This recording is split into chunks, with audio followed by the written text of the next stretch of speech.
నమస్తే, welcome to Andhraprabha. Konda Surekha వ్యవహారం మంత్రి పదవి నుంచి బర్తరఫ్ చేస్తారా? అసలు ఏం జరుగుతుంది సురేఖ విషయంలో అనేది మనం తెలుసుకోవడానికి ప్రయత్నం చేద్దాం. మనతో పాటు జూమ్లో జాయిన్ అవుతున్నారు సామాజికవేత్త జడ్సన్ గారు. జడ్సన్ గారు నమస్తే అండి. నమస్తే.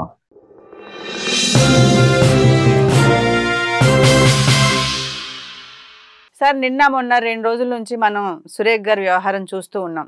సురేఖ గారి కూతురు మాట్లాడారు, అర్ధరాత్రి మా ఇంటికి పోలీసులను పంపిస్తున్నారు. ఏదైతే ఓఎస్డి సుమంత్ వ్యవహారం ఉందో, సుమంత్ని ఓఎస్డి విధుల నుంచి తొలగించడం పైనే ఈ రచ్చ అంతా జరుగుతోంది అని.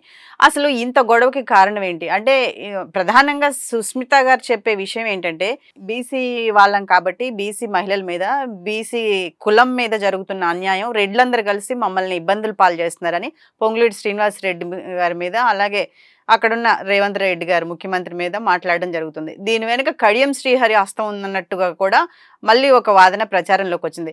మొత్తానికి చిలికి గాలివాన్ అయింది. నిన్న పిసిసి ఇన్ఛార్జ్ మీనాక్షి గారిని కలవడం కూడా జరిగింది, అలాగే క్యాబినెట్ మీటింగ్కి అటెండ్ అవ్వడం కూడా జరగలేదు. అసలు ఈ ఎలక్షన్ల మూమెంట్లో, ఏదైతే జూబ్లీ హిల్స్ ఎలక్షన్లు ఉందో ఈ మూమెంట్లోనే కాంగ్రెస్లో ఈ వ్యవహారం రచ్చరేపుతున్నట్టుగా ఉంది. ఎలా చూడొచ్చు సార్? అసలు ఈ డెక్కన్ సిమెంట్ వ్యవహారం ఏంటి? ఉత్తమ్ కుమార్ రెడ్డి గారు ఫిర్యాదు చేశారా లేదా? ఈ విషయాలన్నీ ఏంటంటే, ఏదైతే పొల్యూషన్ కంట్రోల్ బోర్డు ఉందో దాంట్లోనే మొత్తం అవకతవకలు జరుగుతున్నాయని మాట్లాడుతున్నారు. ఎలా అనుకోవచ్చు సార్ దీనికి సంబంధించిందని? అమ్మా, మీకు నేను షార్ట్ అండ్ స్వీట్ గా చెప్పే ప్రయత్నం చేస్తా. ఇందులో నేను వరంగల్ వాస్తవిని. కొండా సురేఖ గారు, ఆమె ఎంపీపీకే స్టార్ట్ అయింది. వాళ్ళు కొంచెం పబ్లిక్ పుషప్ ఉన్నటువంటి ఫ్యామిలీ. కొండ మురళి గారు నాకు బాగా దగ్గర, సురేఖ గారి కంటే మురళి నాకు దగ్గర ఉండే, నాకు రెగ్యులర్ టచ్ ఉండేది, ఈ మధ్యలో లేము. వాళ్ళు ది బెస్ట్ ఫాలోవర్, ఒక లీడర్ కు బెస్ట్ ఫాలోవర్స్ వాళ్ళు. ఎట్లా అంటే, వైఎస్ రాజశేఖర రెడ్డి గారు 99లో పీసీసీ ప్రెసిడెంట్ అయినాక వాళ్ళ ఫస్ట్ టికెట్ ఇచ్చాను, 600 మెజార్టీతో గెలిచింది. ఆ నాడుకెళ్ళి ఆమె సిఎల్పి సెక్రటరీగా అయింది. ఆమె సిఎల్పిగా సెక్రటరీగా అయినప్పుడు నేను అనుకుంటా రేవంత్ రెడ్డి గారు ఎక్కడ పోస్టర్లు వేస్తుండే అని అనుకుంటున్నాను నేను. ఆయన ఆమె సిఎల్పి సెక్రటరీగా ఉన్నప్పుడు ఎమ్మెల్యే 2004లో ప్రభుత్వం రాజశేఖర రెడ్డి గారితో పాదయాత్ర చేసిండ్రు వాళ్ళు. ఇది అనిపించింది. 2009లో మంత్రి అయ్యారు. మంత్రి అయిన తర్వాత ఇది అండర్లైన్ చేసుకోవాలి మనం. బెస్ట్ ఫాలోవర్స్ అంటే ఒక విశ్వాసం గల రాజకీయ నాయకులనని. రాజశేఖర రెడ్డి గారి మరణానంతరం వాళ్ళ కుమారుడితో, అప్పటికి she was a cabinet minister, కానీ రాజశేఖర రెడ్డి గారితో ఎక్కువ లబ్ధి పొందిన వాళ్ళలో సబితా ఇంద్రారెడ్డి గారు ఉన్నారు, చాలా మంది ఉన్నారు. ఎవ్వరు కూడా రాజీనామా చేయలేదు. రాజశేఖర రెడ్డి గారు, మేము ఆయనతో నడిచినాం కాబట్టి, ఆయన కుటుంబం కష్టాలు ఉంది కాబట్టి ఆయన రాజీనామా, ఆయన చనిపోగానే జగన్ కోసము ఆమె రాజీనామా చేసి జగన్ ఎంబడి నడిచింది. అవును సార్, రాజీనామా చేసిన వాళ్ళలో సురేఖ గారు ఉన్నారు సార్. అవును, ఎమ్మెల్యేకు రాజీనామా చేసింది, మంత్రి పదవికి రాజీనామా చేసింది. అవును, ఇలా మంత్రి పదవుల కోసం, ఎమ్మెల్యే టికెట్ల కోసం ఈ రోజు పార్టీలు మారే పరిస్థితులల్లా ఈ 2 పదవులు జగన్ గారు అంతకంటే పెద్ద టికెట్ ఏమి ఇయ్యరు కదా, ముఖ్యమంత్రి అయితే ఏం చేయడు కదా. ఇస్తే మళ్ళీ ఆయన ప్రభుత్వం వస్తే మళ్ళీ మంత్రి అయ్యొచ్చు, లేకుంటే ఎమ్మెల్యే అయ్యొచ్చు. అది అప్పుడు తక్కువ మెజారిటీతోని ఆమె ఎమ్మెల్యేగా ఓడిపోయింది, మళ్ళా పోటీ చేసేట్లా. కానీ వాళ్ళు ఎంబడి నడిచింది.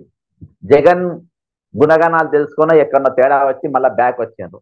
కాంగ్రెస్ పట్ల వాళ్ళకి టికెట్లు ఇవ్వలే. తర్వాత వాళ్ళు బీఆర్ఎస్ పోయింది, టికెట్ ఇచ్చిండ్రు. అక్కడ వాళ్ళు ఇమ్మడలేకపోయింది. ఎందుకంటే ఒక పెద్ద స్టార్ వార్, ఇంకా నేను కూడా రాజశేఖర రెడ్డి గారి బ్రాండ్ కాబట్టి చెప్తున్నా. ఒక స్టార్ వార్ తో తిరిగిన తర్వాత, పులులతో తిరిగినాక కుందేళ్లతోని, జింకలతోని, నక్కలతోని తిరగలేము. సేమ్ ఆ పరిస్థితిలో అలా ఆమె మళ్ళీ వచ్చింది. ఇక్కడ ఏమైందనంటే, ఈ 99కి వెళ్ళి, అంటే 1999కి వెళ్ళి 2004, ఈ 10 సంవత్సరాలు టీడీపీతోని ఫైటింగ్ నడిచింది. అందులో చంపుకోవడాలు, ఫైటింగ్ అన్ని నడిచింది. అప్పుడు టీడీపీలో ఉన్న వ్యక్తులు ఎవరంటే ఎర్రబెల్లి దయాకర్ రావు, కడియం శ్రీహరి, ఆయన విప్పు, ఈయనేమో మంత్రి. అంటే ఈ ఫైటింగ్లు అక్కడికి వెళ్ళి ఉన్నాయి. వాళ్ళకి ఎంత ఉన్నాయో మాకు కూడా ఆ స్థాయిలో మాకు కూడా ఉన్నాయి లోకల్లా. కాబట్టి ఇప్పుడు వీళ్ళంతా ఏమైందంటే, ఇంట్లో ఈ కుతంత్రం అంటే, నేను ఇది ఒక సెన్సేషనల్ పాయింట్ ఇవ్వాలక ఏ ఛానల్ రాలే, దీని డైరెక్షన్, దిశా నిర్దేశం అంతా అమరావతికి వెళ్ళి నడుస్తుంది ఇప్పుడు ఇంట్లో ఈ ఫైట్. కొండ సురేఖ గారికి కూడా తెలియదు, ఇంకా ఆమెకు కూడా దీనిపైన అవగాహన ఉంటలేదు. వీళ్ళందరూ అన్న తమ్ముళ్ళ ఫైట్ అనుకుంటే, ఇది ఇక్కడ ఫైట్ కాదు. దీనిపైన విశ్లేషణ ఒక 6 నెలల కిందనే ఇచ్చిన, కంత్రి కడియం అని చెప్పి ఇచ్చిన. కడియం శ్రీహరి బ్యాక్గ్రౌండ్ చూస్తే ఏంటంటే, 95 ఎన్టీ రామారావు దింపే దాంట్లో ముఖ్య సూత్రధారుడు గొడవ మొదలైపోయింది కడియం శ్రీహరి వల్లనే. అప్పుడు శ్రీహరి గారు అక్కడికి వెళ్ళి ఆయన మీద ఈ ప్రత్యేక రాష్ట్ర ఏర్పడక ముందే ఈ doctor Rajaiah station Ghanpur MLA ఆయన పదవికి రాజీనామా చేసి, అంటే కాంగ్రెస్, ఆయన కూడా రాజశేఖర రెడ్డి ఫాలోవరే, ఆయన ఎమ్మెల్యేకి రాజీనామా చేసి బీఆర్ఎస్ కు పోయిండు. అండర్లైన్ చేసుకోవాలి, మళ్ళీ ఎమ్మెల్యేకు రాజీనామా చేసి బీఆర్ఎస్ కు పోయిండు. పోయి కడియం శ్రీహరి మీద 2 సార్లు గెలిచిండు. తర్వాత ఈయన బీఆర్ఎస్ కు పోయిండు Kadiyam Srihari. 2014 deputy chief minister అయిండు. సేమ్ ఇవాళ సురేఖ గారి పైన ఏ విధంగా అటాక్ నడుస్తుందో సేమ్ అదే పిక్చర్ లో అదే స్థానంలో రాజయ్య అటాక్ స్టార్ట్ చేసింది. ఎట్లా అంటే కేసీఆర్ గారికి దగ్గర ఉన్న వాళ్ళకు, కేటీఆర్ కు దగ్గర ఉన్న వాళ్ళకు, ఈ తల్లి కొడుకులు దగ్గర ఉన్న వాళ్ళకు అందరు వాళ్ళ చెవులు కొరికి ఒక కుట్ర చేసి రాజయ్యను చాలా అతి దారుణంగా అవమానకరంగా, నేను ఆయన జాగాలుంటే వేరే తిరిగా ఉండేది, అయినా కానీ ఆయన ఇవాళ కూడా బీఆర్ఎస్ ఉండు, అతి దారుణంగా ఆయన దింపేసి ఆయన కుర్చీలో ఆయన కూర్చున్నారు. సేమ్ ఇక్కడ వరకు ఓకే. మళ్ళా మొన్న 2023 ఎన్నికల్లో సిట్టింగ్ ఎమ్మెల్యే రాజయ్య టికెట్ కోసేసి ఆ టికెట్ లాక్కొని ఎమ్మెల్యే అయిండు. ఓకేనమ్మా. ఎమ్మెల్యే అయినాక అలా సిట్టింగ్ ఎంపీ కూడా పసుని దయాకర్, ఆ సిట్టింగ్ ఎంపీ టికెట్ కూడా కోసేసిండ్రు. సిట్టింగ్ అప్పటికి 2 సార్లు ఎంపీ దయాకర్, ఆ టికెట్ వీళ్ళ బిడ్డకు తీసుకొని ఈ 2 బీఫామ్లు తీసుకొని చక్కగా కాంగ్రెస్ కు వచ్చాడు. నాకు మంత్రి పదవి, నా బిడ్డకి ఎంపీ టికెట్, ఇక వాళ్ళ బీఫామ్ అక్కడికి వెళ్ళి 20 కోట్ల తెచ్చుకున్నంట. తెచ్చుకొని ఆ పైసలు దొబ్బేసిండు, బీఆర్ఎస్ లో మోసం చేసిండు. ఇలా మళ్ళీ రాజన్, ఇది ఈయన చరిత్ర. ఇక ఇప్పుడు కొండ సురేఖని దింపాలి. కొన్ని రోజులకి వెళ్ళి ఈ కొండ సురేఖ ఇట్లా అని ఈ రేవంత్ రెడ్డి వీళ్ళంతా పాత టీడీపీ బ్యాచ్లే కదమ్మా, వీళ్ళందరూ కూర్చొని ఈమె మీద ఒక కుట్ర చేసుకుని, ఈమె దేవాదాయ శాఖ, నెక్స్ట్ పొల్యూషన్ కంట్రోల్. మీకు ఒక ఇది చేస్తా, పోయిన వర్షకాలంలో అంటే మూసీ ప్రక్షాళన దాంట్లో మూసీ అనే దాంట్లో ఒక 3 మంత్రులు కలుపుకోవాలన్న, irrigation minister, revenue minister, pollution minister. వీళ్ళు 3 లేకపోతే ఈ రోజు మూసీ దుకాణం నడుస్తుంది. ఎందుకంటే 1,00,000 కోట్ల స్కామ్ అది. అయితే ఈ ఫార్మా కంపెనీ అయితే మూసీ ఎట్లా పొల్యూట్ అవుతుందంటే, అంటే ఇన్ని లింకులు ఉన్నాయి అన్నట్టు సురేఖ గారికి తెలియదు, వాళ్ళ కూతురు కూడా తెలియని సబ్జెక్ట్. దీని వెనుక ఈ ఇంత పెద్ద రాద్ధాంతం ఉంది. ఆమె జరపడానికి కారణం, జరపాలి అనుకునేది ఆ పొల్యూషన్ బోర్డు తీసుకోవాలనేది, ఇదంతా కథ ఉంది. అయితే దివీస్ వాళ్ళు, భారత్ బయోటెక్ ఇట్లా ఒక 100 ఫార్మా కంపెనీకి వెళ్ళి వాళ్ళ వ్యర్థ పదార్థాలన్నీ ఈ రోజు మూసీలా కలుస్తాయి. కాబట్టి మూసీ ప్రక్షాళన అనేది అది అసాధ్యం. ఎప్పుడైతే కలుస్తుందో ఈ అన్ని కంపెనీలు పోయి రేవంత్ రెడ్డి గారిని వాళ్ళ ఇంటికాడ కలిసి వరద బాధితుల సహాయార్థమై 5 కోట్ల చెక్కులు ఇచ్చారు. మీరు గూగుల్లో కొడుతూ వస్తాయి అన్నివి. 5 కోట్ల చెక్కులు వీళ్ళు ఇచ్చారు. ఈ దివీస్ కంపెనీ వాళ్ళు, ఈ ఫార్మా కంపెనీస్, దివీస్ కంపెనీల వాళ్ళు ముందైతే ఒక 5 కోట్ల చెక్కులు ఇచ్చారు వరద బాధితుల కోసం. చెక్కులు ఇచ్చారు. Okay sir. ముందు చెక్ ఇవ్వచ్చు, వెనక పెట్టియచ్చు అన్న డౌటే లేదు. ఇక ఫార్మా కంపెనీలు ఎవ్వరు కూడా టచ్ చేయడానికి ముట్టుకోలేదు. ఇక రేవంత్ రెడ్డి సీఎం ఆఫీసులో ఉన్నోళ్ళు కొంతమంది ఈ పొల్యూషన్ దీన్ని పెట్టుకొని అక్కడ వాళ్ళ బెదిరించుకుంటా వాళ్ళ దగ్గర పైసలు వసూలు స్టార్ట్ చేసింది. దీనికి ఏది రేవంత్ రెడ్డి పేసీలో ఉన్నోళ్ళు రేవంత్ రెడ్డితో తిరిగేటోళ్ళు. దీనికి వాళ్ళు ఏం చేసిందంటే కొండ సురేఖ గారి పిఎస్ సపోర్ట్ తీసుకున్నారు. సురేఖ గారికి ఎందుకు ఆమె జాగ్రత్తగా ఉంటది అంటే, గతంలో ఈమె జగన్తో బయటికి పోయింది కదా, అప్పుడు శ్రీలక్ష్మి గారు జైలుకు పోయినరు, సబితా ఇంద్రారెడ్డి ఇప్పుడు కూడా కొట్టుకు తిరుగుతుంది. ఆమె కేసు మన కొట్టుడు పోయినట్టుంది మైనింగ్ లా. ఇవన్నీ జగన్ తోనే వచ్చినాయి. ఇవి శ్రీలక్ష్మి గారి పేరు ఉంచారు సార్, ఉంచారు. అయితే ఇందులో రేపు మాకు ఇబ్బంది అవుతుందో ఏమో అని వీళ్ళ పిఏను వీళ్ళని కట్ చేస్తారు. స్టార్ట్ చేస్తే మేము చెప్పిన కాడికి ఫోన్లు కొట్టారా మీరు? ఇప్పుడు ఫోన్ అయితే పిఏ కొట్టాలి కదా, పలానా కంపెనీకి కొట్టు, పలానా. ఈ మాఫియా ఈ దందాలు చేసేది మొత్తం ఎవరంటే రేవంత్ రెడ్డి పేసీలో ఉన్న మొత్తం దొంగలు. ఒక్కరు కూడా మంచిలే, మొత్తం దొంగలే ఉంటారు అక్కడ. వాళ్ళందరూ కూర్చొని ఫోన్లు, వాళ్ళందరూ వ్యక్తిగతంగా తెలుసు, వాళ్ళ క్యారెక్టర్ తెలుసు, వాళ్ళ బతుకు కూడా నాకు తెలుసు. వీళ్ళు కూర్చొని వీళ్ళతోని ఫోన్లు కొట్టేస్తూ స్టార్ట్ చేసిండ్రు ఈ పిఎస్ తోని. ఈ పిఎస్ ను వీళ్ళు రిస్ట్రిక్ట్ చేసిండ్రు. నీవు చేస్తే మాకు ప్రాబ్లం అవుతుంది, పలానా వాళ్ళు ఇట్లా అయినరు, రేపటి దినాన మేము కూడా ఇదే విధంగా అవుతాము అని చెప్పి రిస్ట్రిక్షన్స్ చేస్తూ స్టార్ట్ చేసింది. ఇంత పనికి వస్తావా అని చెప్పేసి వీళ్ళు ఇంకా గ్రెచ్చి పెట్టుకుని మొదలు పెట్టి ఆయన దగ్గర ఇక అవాకులు చెవాకులు అన్ని లేనిపోని అని చెప్పి ఇవన్నీ చేసిండ్రు. ఇప్పుడు ఏమున్నామా, మీరు అరెస్ట్ చేస్తే ఆయన ఎక్కడనో అన్నో ఎన్నో చేయాలి. ఒక మినిస్టర్ ఇంటికి టాస్క్ ఫోర్స్ పోలీసులను ఎట్లా పంపుతావు? ఓ మినిస్టర్ ఇంటికి నువ్వు ఎస్ఐలను ఎట్లా పంపుతావు? అది ఏమున్నా గానీ కొంచెం ఇది కదా.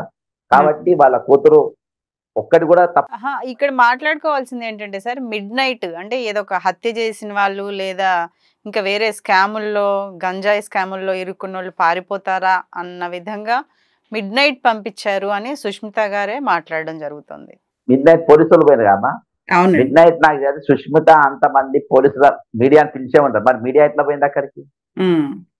ఇలా పాయింట్ ఏంటంటే ఒక 2 ఛానల్ కాదు, ఒక 10 ఛానళ్ళు. అవును. 10 ఛానళ్ళు మెయిన్ పర్సన్స్ ఒకటే టైంలో అక్కడెక్కడ చేరుకున్నారు? నేను అక్కడ చూసిన ఛానళ్ళు దాదాపుగా సగానికి సగము రేవంత్ రెడ్డి భజన ఛానలే కనబడ్డాయి నాకు అక్కడ. ఓకే. అక్కడ ఉన్న ఛానళ్ళు కూడా ఆ ఛానల్ అంటే వీళ్ళను డిమారలైజ్ చేయాలి, వీళ్ళను పబ్లిక్ లో వీక్ చేయాలి, వీళ్ళ ఇంటికి బీట్ కానిస్టేబుల్ కూడా పోయి వీళ్ళని ఏమన్నా చేయగలుగుతారు.